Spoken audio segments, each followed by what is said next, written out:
Será que eu vejo graça em uma vida equilibrada? O que é equilíbrio para mim? Será que eu estou construindo e criando realidades que me boicotam para me sentir viva?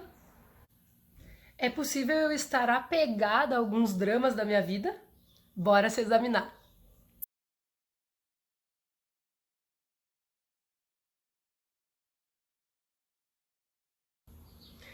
Bem, gente, hoje eu tô querendo trazer uma dica que eu acho bem importante para mim e tá sendo bem importante também para as pessoas que estão me acompanhando no meu novo trabalho, que é o poder do olhar, que é onde eu trago teorias e conhecimentos que eu venho estudando em cursos, mentorias e também como autodidata, estudando por dentro da minha história, de que a gente pode sim entender melhor o nosso banco de dados. A gente tem um poder de olhar de uma forma mais positiva para a nossa vida, para nós mesmos, para as pessoas ao nosso redor, para toda a nossa história, né? E construir um futuro mais próspero e mais feliz. Então, o que eu proponho, assim, normalmente para as pessoas que estão comigo? É a gente aprender a se questionar para ampliar a nossa visão, trazer mais de uma resposta para as mesmas perguntas, aprender a fazer as perguntas certas, nas mínimas coisas do nosso dia a dia, para entender que muitas vezes não é bem daquele jeito que a gente está pensando. Porque o nosso banco de dados, o jeito que a gente recebeu as coisas e que a gente interpretou, vem de muito tempo. Tem coisas que eu estou estudando que vem de antes da nossa concepção. Pensa bem, antes da fecundação, lá da gente ser um feto, já tem coisas nas células lá que vão interferir no que a gente é e em como a gente interpreta o mundo hoje. Então a formação dessas lentes que a gente vê a vida é muito interessante a gente ter conhecimento em relação a isso, para saber bem o que é nosso, o que é das outras pessoas, o que é interpretação, será que o que eu estou recebendo da outra pessoa é bem o que ela está querendo dizer? Será que eu estou me vitimando? Será que eu tô querendo ser um herói em determinada situação, né?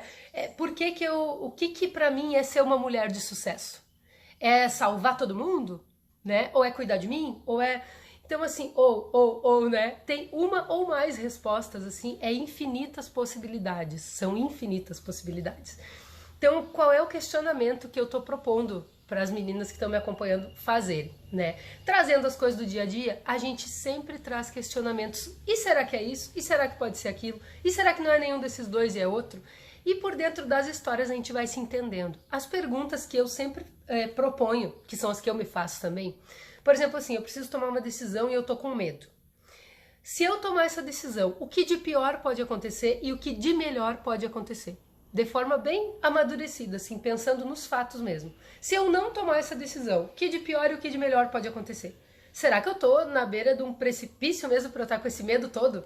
Ou será que é um hábito meu de sentir medo, porque eu aprendi lá no meu banco de dados que em alguma situação eu reajo com medo e aquilo se torna impulsivo, sem eu ter a possibilidade de respirar, examinar, pensar se é aquilo mesmo, se precisa toda aquela minha reação minha.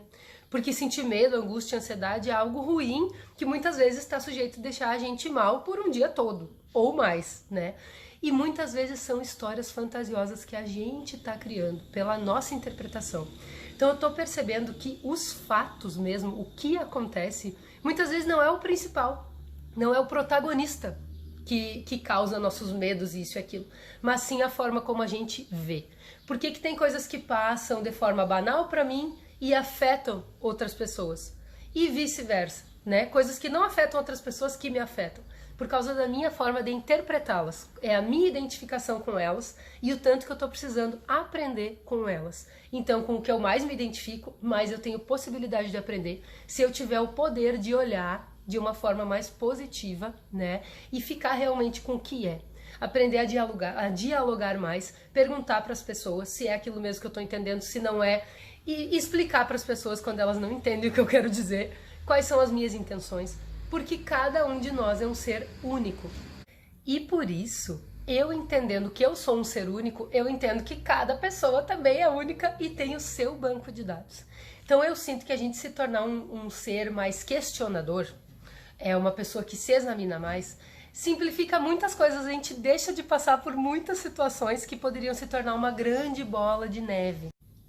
E esse ato de se questionar e de se examinar, eu vejo que é um exercício, porque muitas vezes quando a gente quer ser questionador, observador e tal, a gente pode ter sido visto como teimoso, como desobediente.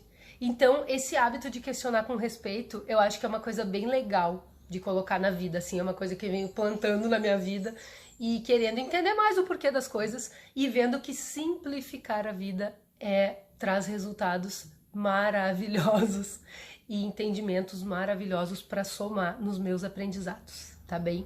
Então é isso por hoje, um grande beijo, espero que auxilie algumas pessoas. Eu senti de gravar isso de forma pública, porque eu ia gravar só pro grupo, né, pro nosso grupo de trabalho.